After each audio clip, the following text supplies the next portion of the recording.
प्रेक्षकांनो, तुला जपणार आहे या मालिकेच्या पुढच्या भागामध्ये आपल्याला जबरदस्त ट्विस्ट पाहायला मिळणार आहे. अखेर अथर्व मंजिरी समोर उभा राहतो आणि जे काही अथर्वला माहीत आहे ते सुद्धा आता मंजिरीला समजलेलं आहे की अथर्व जाणतो मी कोण आहे आणि माझ्याबद्दलचं सत्य अथर्वला त्या मीराने सांगितलं असणार आहे. आणि आत्तापर्यंत अथर्व जे काही वागत होता ते फक्त माझ्यासोबत असलेलं एक नाटक होतं याची कल्पना सुद्धा मंजिरीला आलेली असते. परंतु आता मंजिरी या संपूर्ण रामपुरे कुटुंबाला अडचणीत आणण्याचा डाव खेळते आणि यामध्ये आपण पाहतो की अथर्व अडकतो. मीराला कोणत्याही गोष्टीची कल्पना न देता अथर्व मात्र आता मंजिरीवर संतापतो आणि त्याने एक खेळी खेळलेली असते. तो म्हणतो की नाही, या बाईला मी घरात राहूच देऊ शकत नाही. आणि आता मात्र अथर्व मंजिरीला घराबाहेर काढण्याच्या तयारीत असतो. परंतु हे सगळं घडून येतं ते म्हणजे अनन्यामुळे. आपण पाहतो की अनन्याचा वापर करून मंजिरी ही अथर्वसमोर उभी राहणार असते. परंतु या सगळ्यांमध्ये आता मात्र मंजिरीचा जो खेळ सुरू होतो तो यानंतर रामपुरे कुटुंबावर हा खूप जास्त मोठं संकट घेऊन येणार आहे. संपूर्ण रामपुरे कुटुंब यामध्ये अडकू शकतं.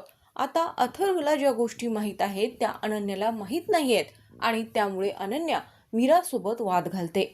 आपण पाहतो की वेदाला बाहेर घेऊन जाणारी मंजिरी ही संपूर्ण रामपुरे कुटुंबासोबत खेळत असते आणि तेव्हाच तिथे मीरा येते आणि मीरा मात्र मंजिरीला थांबवते.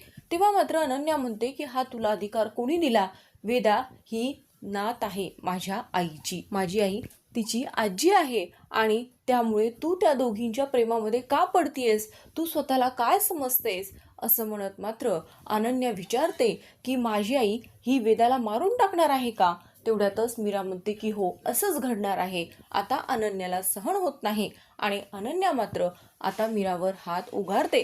तेवढ्यातच तिथे अथर्व येतो आणि तो मीराला काहीही न बोलता मात्र आपण पाहतो की तो अनन्याला थांबायला सांगतो आणि तो म्हणतो की अनन्या थांब, कारण की आता अथर्वला मंजिरीचं सत्य समजलं आहे आणि मंजिरीला कळालं आहे की नक्कीच अथर्वला या सगळ्या गोष्टी माहीत आहेत आणि तो माझ्याशी खेळी खेळतोय. परंतु यानंतर आपण पाहतो की अथर्वला जी गोष्ट समजलेली असते, ज्या गोष्टीची जाणीव अथर्वला झालेली असते, जी गोष्ट आजींनी अथर्वला सांगितली त्यानंतर रामपुरे कुटुंब कोण होतं आणि गुरव कुटुंब कोण होतं या सगळ्याच गोष्टींचा अंदाज हा अथर्वने बांधलेला असतो. परंतु आपण पाहतो की ही गोष्ट इथेच थांबत नाही. अथर्वच्या मनात अनेक प्रश्न असतात आणि त्यामुळे ते शोधण्याचा प्रयत्न तो स्टोरूममध्ये करतो, कारण की आजींची एक पेटी आहे, त्या पेटीमध्ये मला नक्कीच काहीतरी सापडेल. परंतु त्या पेटीत असं काहीच सापडत नाही आणि मीरालाही काहीच कळत नसतं की गोष्टीचा आणि या सगळ्या सोबत जे काही घडत आहे त्याचा काय संबंध असू शकतो. आणि या सगळ्या विचारामध्येच आता अथर्व मंजिरी समोर उभा राहतो. मीराला, अंबिकाला कसलीच कल्पना नसते की हे सगळं काय घडून येत आहे. परंतु आपण पाहतो जेव्हा अनन्या विचारते, दादा तू मला थांबवतोयस? अरे तुझी बायको काय बोलतीये? मला माहिती आहे की तिने आपल्या कुटुंबासाठी खूप काही केलं आहे, ती खूप चांगली आहे. परंतु माझ्या आईबद्दल नेहमी ती असा का विचार करते? माझ्या आईचा एवढा ती द्वेष का करते? हा प्रश्न तू तिला विचारायला पाहिजेस आणि तू मला थांबवतोस. अरे ती वेदाला आणि आईला दूर करतीये, ती प्रत्येक गोष्टीमध्येच हे करतीये, असं का करतीये ती? याचं उत्तर तिला द्यावंच लागणार आहे. तेव्हा मात्र अथर्व म्हणतो की ठीक आहे, ती तुला उत्तर देईल, परंतु त्या अगोदर मला या बाईला प्रश्न विचारायचा आहे. आणि तेव्हा अनन्याला धक्का बसतो की अथर्व आईबद्दल असं बोलतोय, कारण की अथर्व नेहमीच खूप जास्त मंजिरीचा रिस्पेक्ट करत असतो आणि आता मात्र गोष्टी बदलल्या आहेत आणि हे सगळं या मीरा वहिनीमुळे झालं आहे.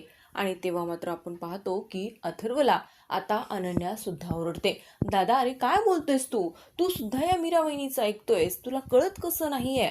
आईने आपल्या घरासाठी खूप काही केलेलं आहे आणि जर त्या दोघींमध्ये काही वाद असतील, गैरसमज असतील तर ते आपण दूर करायला पाहिजेस, तर उलट तू आईलाच दोषी ठरवतोयस.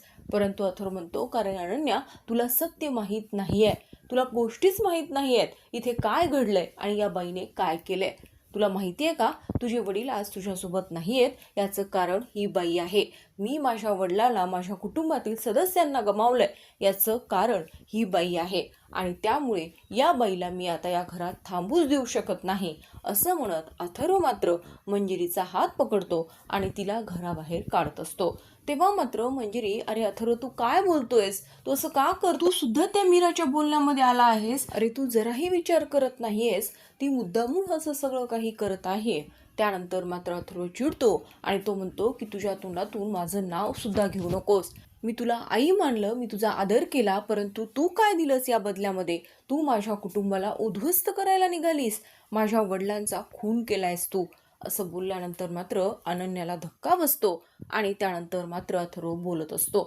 आता मात्र मीरा, अंबिका घाबरलेल्या असतात. अंबिकाला काहीच कळत नाही की अथर्व असं का करत आहेत. मंजिरीबद्दल आपल्याला काहीच कळालेलं नाहीये की तिला आपण कशा पद्धतीने संपवू शकतो, कारण की मंजिरी चेटकीन आहे, तिचा अंत कसा होणार आहे हे सुद्धा माहीत नाहीये.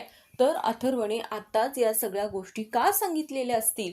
आता मात्र आपण पाहतो की हे सगळं जेव्हा अथर्व स्वतः बोलत असतो, ना मीरा थांबवू शकते ना अंबिका थांबवू शकते आणि हेच तर मंजिरीला हवं होतं.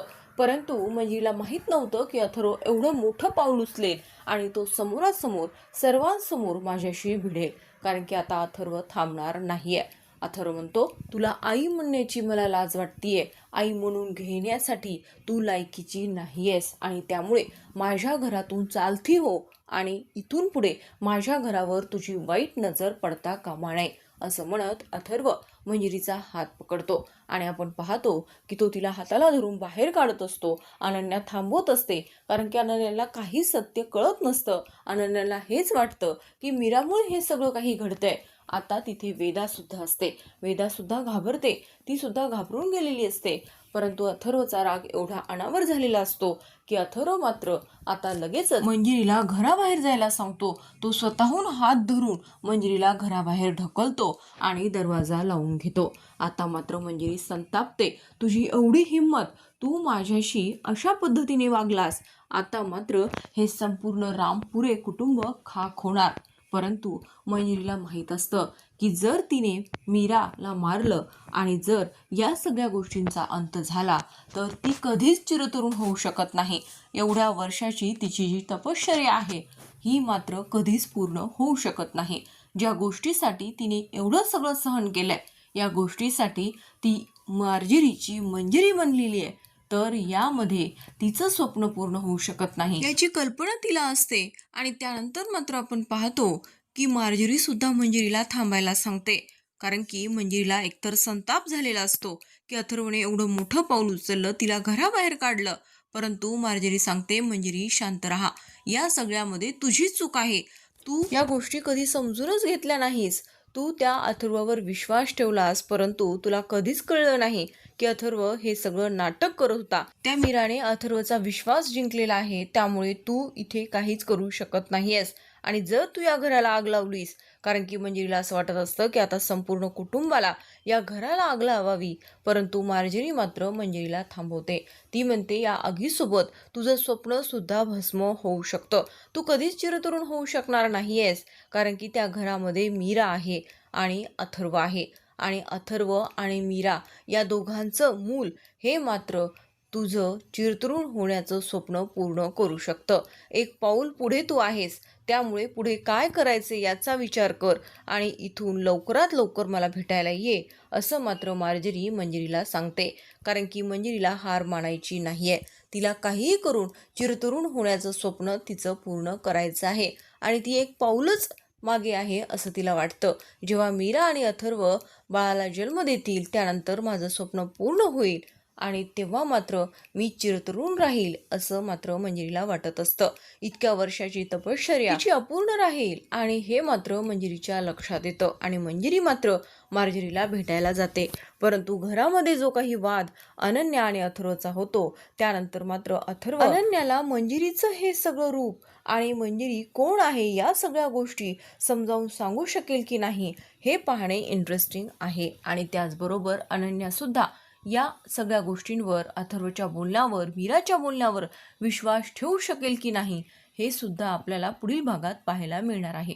परंतु त्याचबरोबर आपण पाहतो की जेव्हा मीरा अथर्वला या सगळ्या गोष्टींचा जाब विचारते की तुम्ही हे पाऊल का उचललं, तुम्ही हे सगळं का केलं, तुम्ही स्वतःहून मंजिरीसमोर स्वतःचं सत्य का सांगितलं की तुम्हाला या सगळ्या गोष्टी माहीत आहेत, मंजिरी कोण आहे हे तुम्हाला माहीत आहे, तेव्हा मात्र अथर्व म्हणतो की नाही थांबवू शकलो मी स्वतःला आणि हा माझ्या एका प्लॅनचाच भाग होता.